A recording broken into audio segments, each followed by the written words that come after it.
Hello, my dear students. Welcome back to the lecture. So, in this lecture, we'll try to see how to calculate the backfilling quantity to the plinth beam top.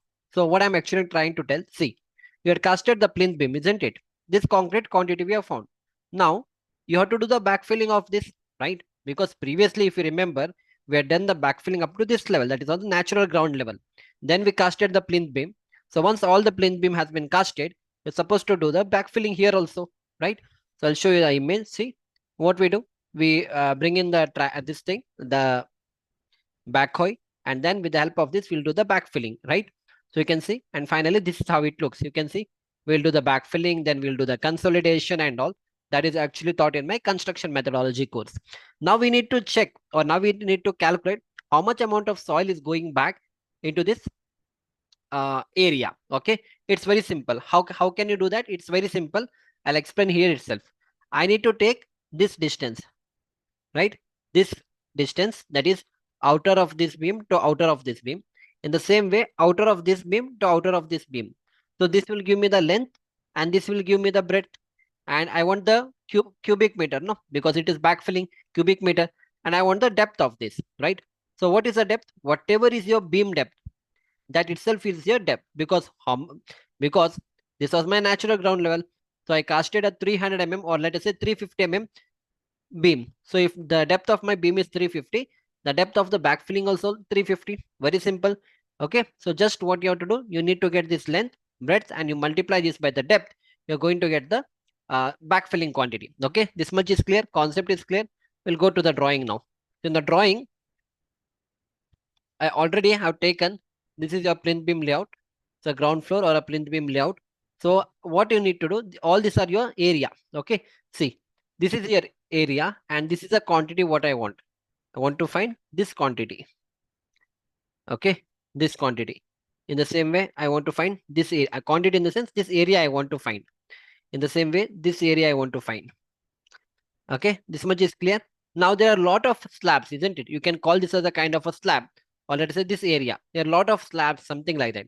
So I've given a naming to that. I've given like this is S1. I will name this as S2, S3. Then I've named the other part as S4. Yeah, we'll delete this. You see here, I've given S5, S6. You can start from the left side, go from the left to right you go.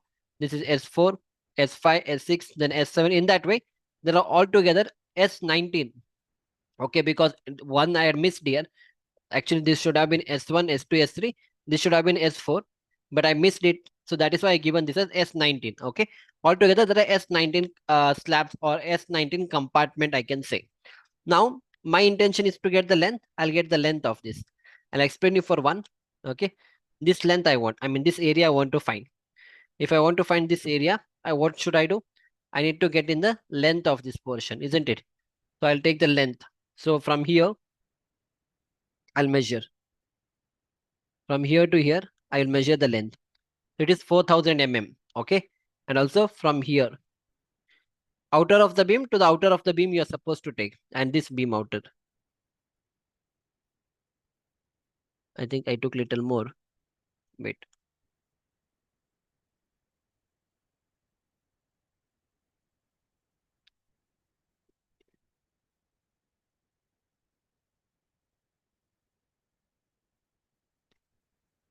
Yeah, wait. Okay. So this is 4000 and this dimension I should take from here, this outer to this outer. Okay. Beam outer. How much it is? It is 5468. Okay. Correct, no? Yeah. Slightly there is a variation. Wait. Let me take the exact quantity only. Okay. What I'll do, I'll take this dimension, this outer to this outer.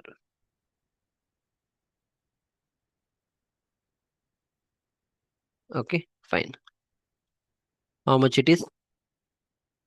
Okay. Wait.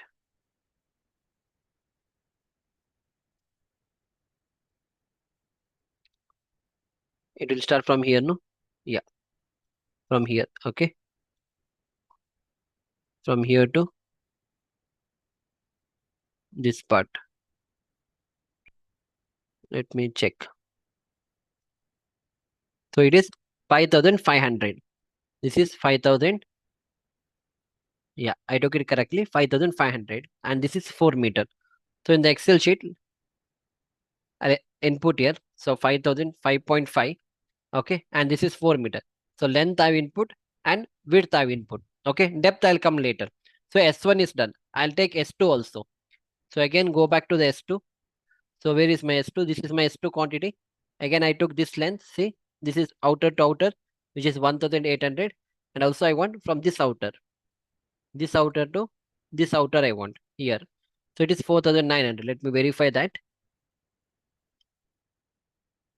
Yeah, it is 4,900. So again, I'll input that here. 4,900, 4.90. You multiply that by, this is 1.8, no? This is 1.8. So this is 1.8. 1.8. Got it? So in this way, you're supposed to do it for all the slab. Okay, not slab, I mean that particular area. Again, this is S3. S3 I took, this is 3,999. Okay. And this is how much? From here to here, outer to outer, 4,900. Okay. So I took 4.90, that is 4,900 and 3.99. So in this way, for all the slabs, I've done it. Okay. So you also have to do the same thing. I'll be Excel. This drawing is already with you. Try to find the area of this. This area I have found. Okay. This area already I have found. This area I have found. Okay. So just what you're supposed to do, find the area and get it here. Okay. All the areas I have found. Even this from here to here and from here to here. All the area I have found. So similarly, I can take one more for you. I'll take S9. So S9, you tell me, see from this outer to this outer, it is 3,600. And from this outer to this outer, okay, how much it is? Yeah, it is mentioned here. See, 3,400. That is 3,600 by 3,400 is S9. So if I go to S9, you see here 3,600, that is 3.6 into 3.4. Got it? So in this way, you are supposed to input the length and the width. Okay. Now coming to the last portion, there is one complicated one. This is a S10 portion. So S10 is this one. Okay. So if I go back to the drawing, so S10 is not a regular shape. See, this is S10. How is the shape of S10? The shape of the S10 is something like this. See, here it is there. Okay. And again, this part. Again, this part. Right? Agree with me? This part, it is X. That means here lift is going to come. So since the lift is going to come, we'll not do the backfilling here, because if you understand, for example, if I show you here, let us say you are going to put a lift here. Okay. Where you don't do the backfilling in that portion, because the lift car, whatever we have, no, it will go down. When the lift car itself will go down, then only you can get into the lift. You're getting my point. So we'll not do the backfilling in that area. Okay. So that is why.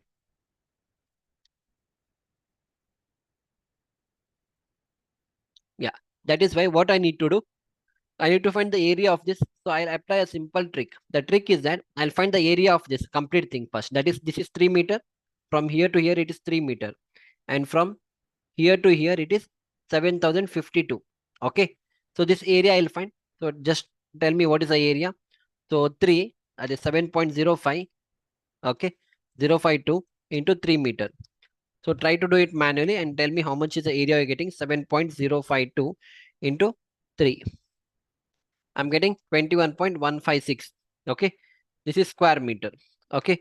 But in this much portion I need to take out. Okay. Because my area will be only up to here. This much is already taken, no? Because this area was length into breadth. So I'll deduct this part. How I am going to deduct it? It's very simple again. So this much part I need to deduct. This much part I need to deduct. Okay. So what I'll do? I'll take the length of this. From this outer to this column outer, the length is 2000 mm. Similarly, from this column outer to this column outer, the length is 2000. So 2000 into 2000, that means 2 meter by 2 meter is 4 meter. So I'll write 4 meter, 4 meter or 4 meter square. So now actual area. Actual area will be what? 21.156 minus 4 you do. That's it. So minus 4.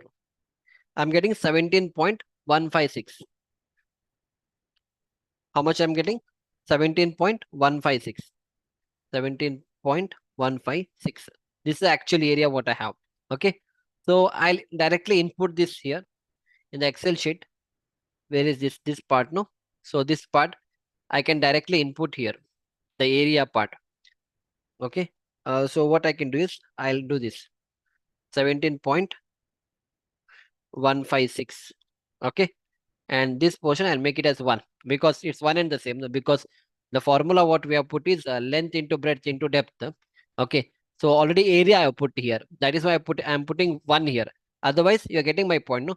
Otherwise, I should have properly taken care of all those things. That is no problem. You write 17.16 and mention 1 here.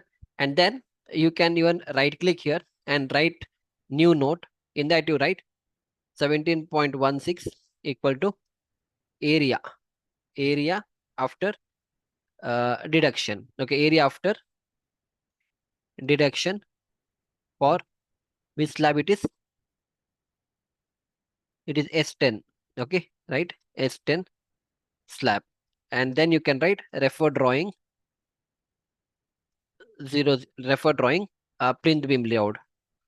Plinth beam layout. So if somebody gets confused like why this guy has taken area here, then you just have to come and check here. You get a notes written. Okay, that you get a notes written. That is why I multiply this by 1. Okay, getting my point. Okay, even if I keep it 0, even if I keep it blank, you will not get answer. Let me try that. If I keep it blank, yeah, I'll get 0 0. That is why I'll just multiply 17.16 multiply by 1 will be 17.6116. That is why I'm doing this. Okay, got it. So in this way I've filled everything for all the slab. S19 slab I've done it. You also do it on your own. And finally you'll come to this portion. This is a depth portion. So what is the depth? Whatever is a plinth beam depth, that itself is a depth. Okay, that is why I'll go back to the drawing. So in the plinth beam layout, you check what is the depth given. So depth is 350 for all the beam, right? 350 for all the beam. So that is the reason what I have done in the depth portion. I have done 0.35. So now it's very simple. I want the volume. Length I have slab length.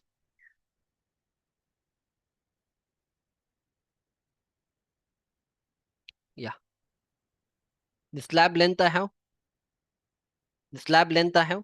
The slab breadth I have. And the depth is the depth of the plinth beam. Okay. In that portion only, no? If I come here, whatever is the depth of a plinth beam, that itself, that much amount of soil will go back, right? So that is why I written 0.35 and dragged it everywhere. 0.35 everywhere. That's it. So now quantity will be how much? 5.50 into 4 into 0.35. This will be 7.70. Now total quantity will be 7.70 into 1. Will give me 7.70. In this way, I've done everything. Finally, I've got 69.25 cubic meter of the soil will go as a backfilling soil up to the plinth beam top. That means 69.25, let us say 70 cubic meter. So whatever soil they have backfilled, no, here, so almost 70 cubic meter of a soil will go as your backfilling soil. You're getting my point? So in this way, you're supposed to do the calculation for the plinth filling. Okay, this is how the plinth filling will be done. So once this is done, everything is done.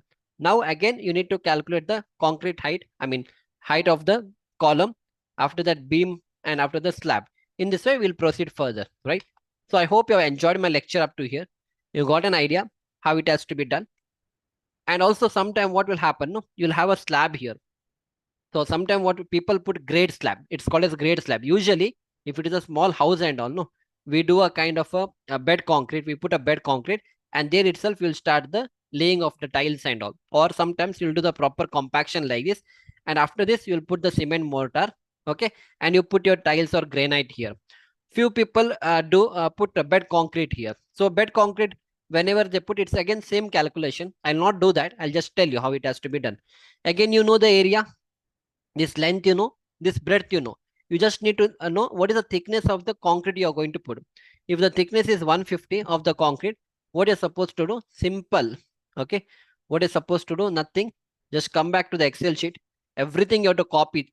Instead of this 0.35, you multiply this by 0.15 because that is the thickness of your bed concrete.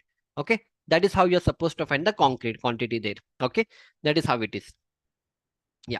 So I hope you have enjoyed my lecture up to here. We'll see you back in the next lecture. Thank you.